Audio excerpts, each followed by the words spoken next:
Bitcoin contre l'or, c'est le grand débat, celui qui revient tout le temps sur la table. Aujourd'hui, on va décortiquer ce match pour vraiment comprendre comment ces deux actifs peuvent ou non aider à protéger un patrimoine. On vit une période assez spéciale, non? Entre l'inflation qui grignote le pouvoir d'achat, les marchés qui sont de plus en plus nerveux, la grande question qui se pose pour beaucoup de monde, c'est comment faire pour protéger ce qu'on a mis de côté? Faut-il se tourner vers la valeur refuge de toujours ou vers son nouveau challenger numérique? Alors, plongeons dans le vif du sujet. Pour que ce soit bien clair, on va voir ça comme un véritable match. Dans un coin, on a le champion millénaire et dans l'autre, le prétendant qui bouscule tout. Mais qui sont-ils vraiment? Et voici nos deux concurrents. D'un côté, l'or, le métal précieux, bien tangible, que tout le monde connaît comme une protection depuis des millénaires. De l'autre côté, Bitcoin, cet actif numérique, rare et programmable, qu'on appelle souvent l'or numérique. Deux philosophies, deux technologies, que le match commence. Allez, première round, les fondamentaux. On va examiner ce qui définit chaque actif à la racine, leur rareté, leur facilité de transport et bien sûr comment on les sécurise. C'est vraiment la base de tout. Commençons par la rareté. Et là, on a tout de suite une différence fondamentale.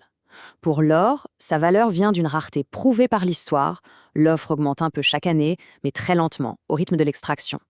Pour Bitcoin, c'est une autre histoire. La rareté est purement mathématique. Elle est inscrite dans son code. Et voilà le chiffre clé pour Bitcoin. Il n'existera jamais, au grand jamais, plus de 21 millions d'unités. C'est une rareté absolue, vérifiable par n'importe qui, n'importe quand. Cette prévisibilité totale, c'est l'un de ses arguments les plus forts. Passons maintenant à la facilité du mouvement.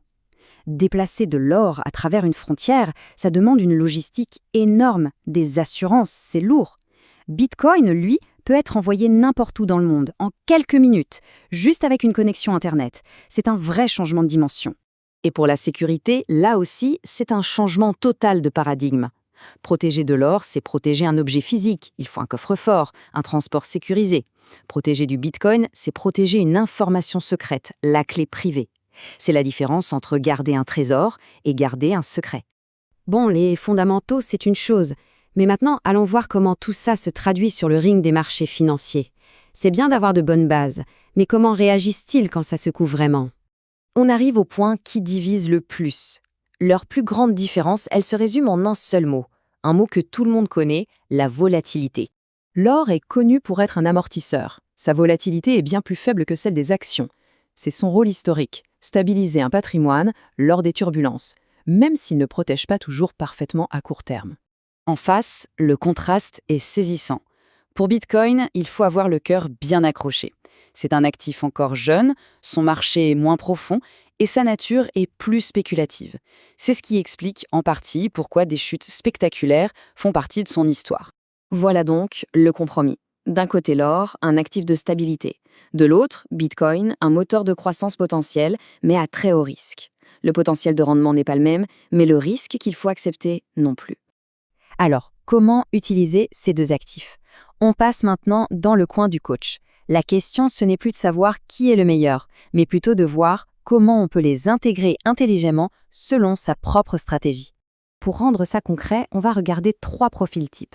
Un profil qui cherche avant tout à préserver son capital, un autre qui vise un équilibre, et un dernier qui accepte plus de risques pour un potentiel de croissance plus élevé. Pour le profil conservateur, la priorité, c'est la stabilité. L'or y joue un rôle d'assurance important, avec une part qui peut aller de 10 à 20%.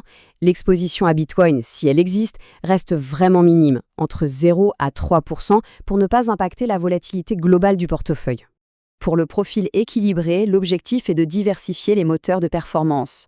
L'or conserve un rôle de protection dans une fourchette de 7 à 15% et en intègre une position bien calibrée en Bitcoin, entre 2 et 5%, pour tenter de capter son potentiel de croissance.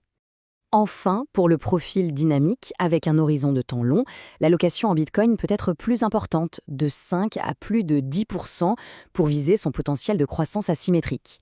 L'or, lui, est toujours présent, entre 5 et 10%, mais dans un rôle de diversification un peu plus réduit. Alors, au final, qui gagne ce match? Eh bien, la conclusion est peut-être un peu surprenante. Il n'y a pas de vainqueur par KO.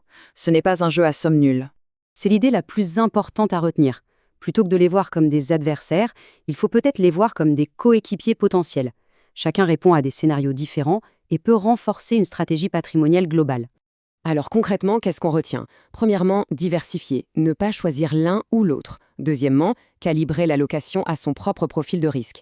Troisièmement, mettre en place des règles claires pour gérer ses positions. Et enfin, prendre la sécurité très au sérieux. Et on termine avec cette pensée. Le débat Bitcoin contre l'or est souvent très idéologique. Mais d'un point de vue stratégique, la seule question qui compte, c'est comment ces outils peuvent-ils servir les objectifs personnels de long terme. Pour conclure, il est important de rappeler que cette analyse est fournie à titre purement informatif. Elle ne constitue en aucun cas un conseil en investissement. Une décision doit toujours être prise après une analyse approfondie de sa propre situation.